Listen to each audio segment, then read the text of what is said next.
We talk a lot about pregnancy and childbirth on this show, and I think it's safe to say most people focus on the happy and exciting parts. Sure, of course. But today, we're going to go into a pretty serious complication, something you might not have heard much about, Right. but it's something that's really important for people to be aware of. Absolutely. It's called HELLT syndrome. Have you heard of this? Yeah, HELP syndrome. It's a mouthful, but it basically stands for hemolysis, elevated liver enzymes, and a low platelet count. Okay, so break that down for us. What exactly does that mean? So hemolysis is the breakdown of red blood cells. Yeah. Elevated liver enzymes, well, that signals that the liver is in distress. And low platelet count, that basically means there are problems with blood clotting. Gotcha. So it's not just one thing going wrong, it's like a triple whammy. Wow. And to make matters worse, our sources, like that Kahn and Merowitz paper from 2022, mention that HELLP syndrome often occurs in pregnancies that are already complicated by preeclampsia or eclampsia. Yeah, that's right. It's like a serious escalation of those conditions. It can develop any time between the 27th week of pregnancy and delivery. Wow, so that's pretty late in the game. Yeah, it is. And it's really scary.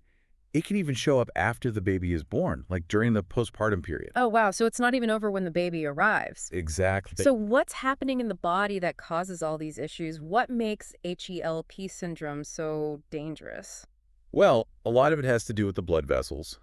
They don't relax as they should, which leads to what we call vasospasm. It's basically like the vessels are suddenly clamping down. Oh, I see. And then on top of that, you've got issues with coagulation, meaning the blood isn't clotting the way it normally should. That sounds like a recipe for disaster. It really is, and it could lead to a whole bunch of serious complications, Yeah. like there's an increased risk of bleeding in the brain, retinal detachment, problems with the liver, that can include a liver hematoma, or even a rupture. Oh my gosh. You can also get disseminated intravascular coagulation, also known as DIC, placental abruption, eclampsia, acute renal failure, pulmonary edema, and unfortunately, there's also a higher risk of maternal death. That's terrifying. So this is really serious business. Absolutely. That's why it's crucial for healthcare providers to recognize it quickly and act fast. Right. Time is of the essence. Exactly. And it's not just one doctor. It requires a whole team working together to manage it. It takes a village. That's right. And oftentimes, the best course of action is to transfer the patient to a specialized center. A place that's equipped to handle these kinds of complex cases. Exactly. That gives both the mother and the baby the best chance. So we've talked about the dangers of HLLP syndrome, but what causes it in the first place? Well, the exact cause is still not fully understood, but it's believed to be similar to preeclampsia, where there are issues with how the placenta attaches to the uterus. It's what we call abnormal trophoblastic invasion. Okay, so like the placenta isn't implanting properly? Right. And there's also a theory that it might have something to do with the mother's immune system, like maybe it isn't fully accepting the pregnancy as it should. Interesting. Let's go back to that acronym, HELLP. Can we break it down step by step and really understand what's happening inside the body? Sure. So hemolysis, the H in HELLP, remember that's the breakdown of red blood cells. This happens because the blood vessels become narrow and damaged. As the red blood cells try to squeeze through these tiny damaged vessels, they can break apart.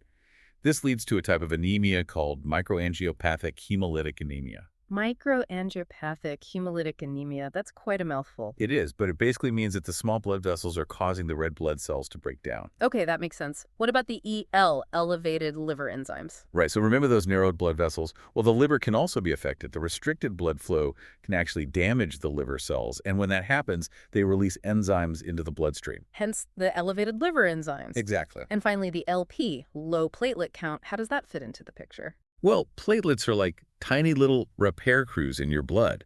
When there's damage to a blood vessel, platelets rush to the scene and clump together to form a clot, plugging the hole. Oh, like little first responders. You got it.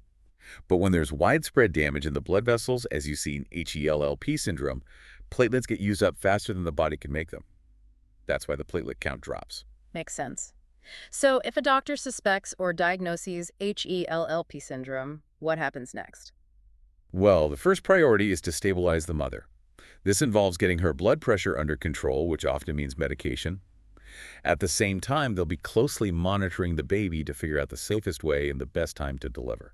So they're looking out for both mom and baby. Absolutely. Now, if it looks like the baby might be born prematurely, they'll likely give the mother corticosteroids. To help the baby's lungs mature, right? Exactly. But there's a bit of a time crunch here. Ideally, you want to wait about 24 to 48 hours after the steroids are given before delivering the baby. To give them time to work their magic. Right. But if the mother's condition takes turn for the worse, or if the baby shows signs of distress, they'll have to deliver immediately, regardless of the steroids. Wow. So it's a delicate balancing act. It really is. And to complicate matters further, this is not something you can just handle at any hospital. You really need to be at a tertiary care center. A place with all the specialists and resources. Exactly. Okay. That includes a neonatal intensive care unit, a NICU, just in case the baby is born premature or needs extra care. So from a nurse's perspective, what are some red flags that might make them think of HELLP syndrome? Well, many of the signs and symptoms are similar to severe preeclampsia. So things like nausea and vomiting that just won't quit, a general feeling of being unwell, pain in the upper abdomen, especially just below the ribs, severe headaches, and any vision changes.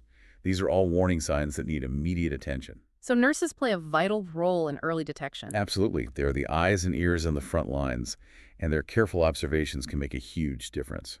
It sounds like HLLP syndrome, though relatively rare, is a serious and complex condition that demands prompt and expert care. Yeah, it's a stark reminder that even though pregnancy is a natural process, it can come with some unexpected challenges. It really makes you appreciate the intricate balance involved in a healthy pregnancy journey. And for all our listeners out there, please know that knowledge is power. The more you understand about potential complications like HLLP syndrome, the better equipped you are to advocate for yourself or your loved ones. I couldn't agree more. And that wraps up our deep dive into HLLP syndrome for today. We hope you found this conversation insightful and informative. Remember, we're here to provide you with the knowledge you need to navigate the complexities of pregnancy and childbirth. Thanks for joining us. Thank you. It was a pleasure being here.